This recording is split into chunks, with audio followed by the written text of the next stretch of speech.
Nou, broers en susters, ek hoop dit gaan goed met ieder en elkeen van julle. Die kerk vandag en die sistemiese wetteloosheid wat dit toepas. Die skrif waarsku dat die tyd voor die einde gekenmerk sal word deur 'n wêreld wat 'n godsdienststelsel wat doelbewus die wet verwerp.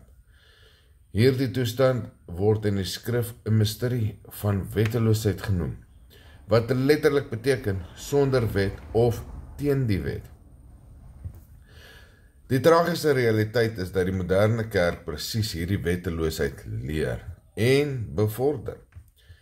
Wetteloosheid is die verwerping van die wet. Die Bybel beskryf wetteloosheid as oortreding van die wet. 1 Johannes 3 vers 4, elkeen wat sonde doen, oortree ook die wet, want sonde is oortreding van die wet. Waar die wet verwerp word, word sonde goed gepraat. Die meerderheid kerke leer vandag die wet is weggevat. Jy hoef nie die Sabbat, feeste of koswette te hou nie. Genade beteken vry van die wet. Maar die skrif sê die teenoorgestelde. Yeshua self het gesê wetteloosheid sal die wêreld oorheers, Matteus 24 vers 12, omdat die wetteloosheid sal toeneem, sal die liefde van baie verkoel.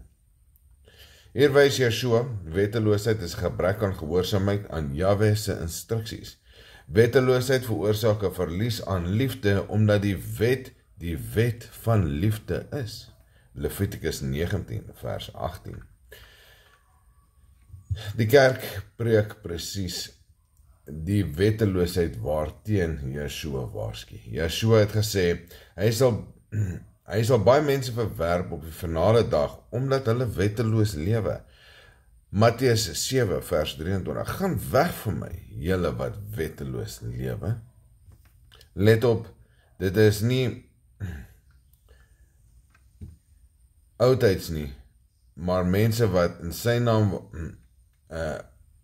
wonderwerke doen, in sy naam profeseë gegee het, in sy naam demone uitgedryf het, met ander woorde, godsdienstige groep wat wet verwerp, maar glo hulle volg die Messias. Klink bekend, né? Hulle het nie die wet nie, maar hulle glo hulle doen goed, en die werke te doen, en die profeseë te doen, en demone uit te dryf, maar hulle het nie die wet nie. Hierdie is die mense wat in Matteus deur die Messias weggejaag word, gaan weg van my of julle wat wetteloosheid bedryf. Paulus waarsku van 'n toekomstige stelsel van wetteloosheid. 2 Tessalonisense 2 vers 7. Die geheimenis van die wetteloosheid is al reeds aan die werk. Die geheimenis is 'n stelsel wat godsdienstig lyk, maar die wet kanselleer. Mense lei om die wet te ignoreer en voorberei vir die wettelose een, die Antichrist. Die kerk vervang Jahwe se wette met menslike tradisies. Yeshua het gewaarsku, Matteus 15 vers 3. Waarom oortree julle die gebod van Jahwe ter wille van julle menslike oorlewings? Dit is die kerkstelsel. Sondag word vervang met die Sabbat, Kersfees vervang die feeste van Jahwe, koswette vervang met alles is nou rein om te eet, en die wet vervang met 'n dogma van jy is nou onder genade. Hierdie is presies die definisie van wetteloosheid, vervanging van Jahwe se wet met menslike tradisie. Die kerk se boodskap van genade is wetteloosheid. Die moderne leer is, jy is nie meer onder die wet nie, maar Paulus sê in Romeine 3 vers 31, stel ons dan die wet buite werking deur die geloof? Beslis nie. Inteendeel, ons bevestig die wet.